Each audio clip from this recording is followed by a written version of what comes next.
it's important to protect your mind, because he might come as a consciousness, and he might come to show you the things, the ways that you have to follow the path. And then here we are, we're waiting for this person who's going to come from the sky, and we'll see the trumpets calling and the horses and whatever that has been written on Revelation, but only to find out that when he said he's going to come as a thief, I will come back as a thief. And you are waiting for something that is going to be obvious, but only to find out probably he's coming in consciousness. So you need to be clear with your conscious, and you need to think straight, and probably that's when he will be talking to you. So, regarding the history, where we are, who we are, where we come from, and where we are heading. These are the reasons why we start writing books and start writing our findings. It doesn't matter whether it's gullible people don't agree with it, or I'm sorry to say this, but if it's rubbish that you're writing, but as long as you've written something, you've written your experiences, you've written things that probably in future might help with the solutions. They might be looking at this book now, but probably this book is not written for now. It's not written for our generation. It's written for the next generation, when everything has come down, and then they go back and say, oh, by the way, there was this concept, and they go back to the concept. And because by then it will be a different world with different things that will be happening probably, and different aspects. But the writing, it's something that you're leaving the evidence. We have seen the Egyptians too. They had writing. We have gained from it. The Bible actually came from those writings, some of it. And that's when you make sure that the history stays, the history continues, the history has been known, telling our stories and from where we're coming from, our ancestors. And fortunately, with our ancestors or our forefathers, our great-grandparents and so forth, they were very good in narrating orally. So the information was transferred from one generation to the next. I will make an example. I'm a Zulu speaking. I had a privilege of having my grandfather, still now having my mother, and who are putting those stories, the history from generation to generation. And it is when it's up to me that I'm passing this information to my kids as well, so that they can also do the same thing orally. But along the oral information, the oral communication or transferring information, there are a little bit of those things that we miss as well, because as you know, the chain of command, kind of the breakdown of communication, it doesn't get to the end as the same. So that's why we've got to start writing, so that we keep those intact from generation to generation. And that's how we know our history. And that's why I say I'm rich. I'm rich not because I'm rich through money or through wealthy.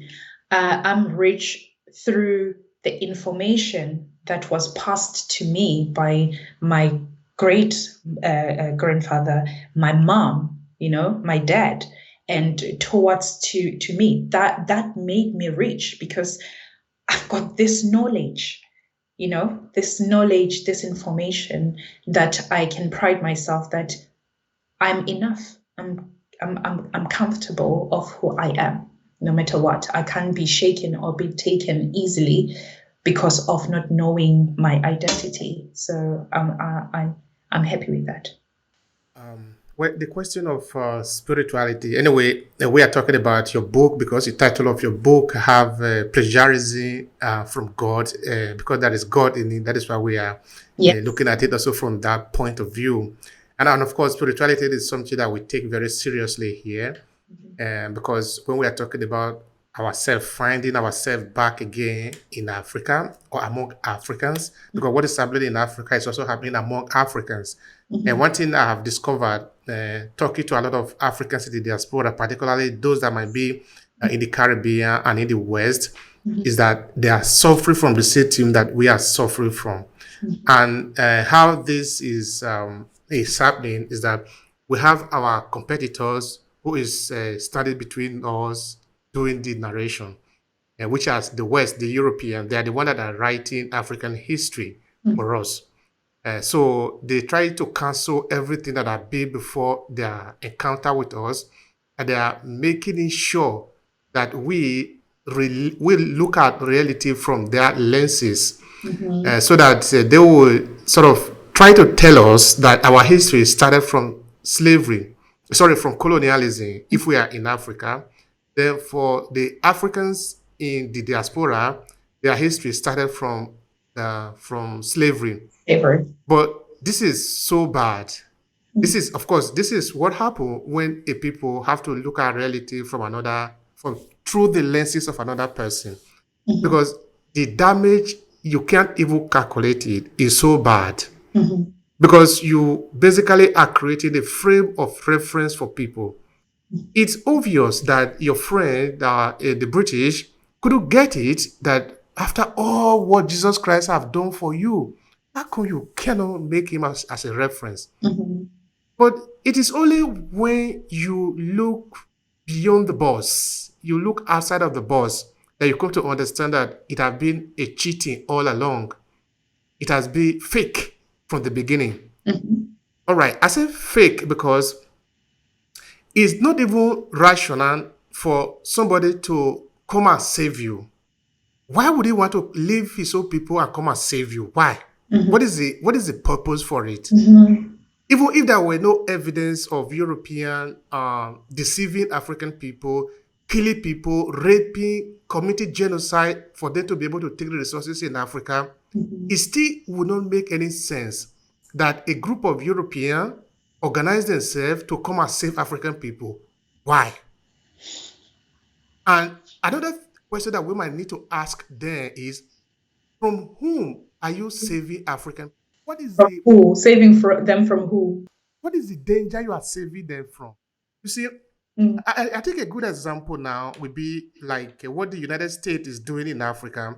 You know, the United States recently set up an African command, which of course I think they couldn't find a base in Africa because some African government didn't give them land. So they went and set it up in Germany. It's called African Command, US African Command. It's a military setup that they created.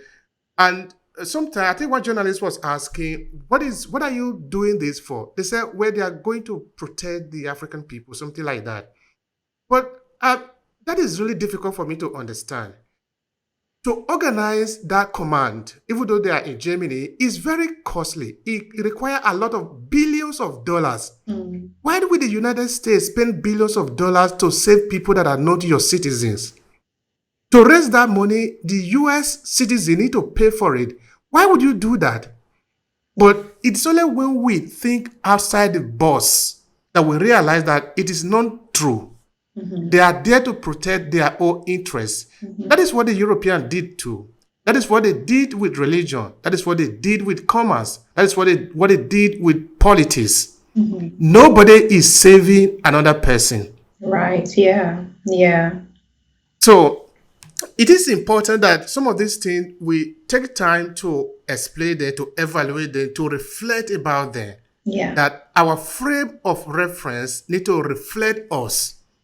We are looking at the mirror. The image that we see in the mirror must look like us, or there is something wrong. Now, why do I say that? if you go to any other place or among every other people, you will see that their frame of reference in terms of religion, in terms of the film that they watch, in terms of spirituality, is always a reflection of the mirror. Because the relationship between you and the mirror is that you look at it, but your image is projected back to you.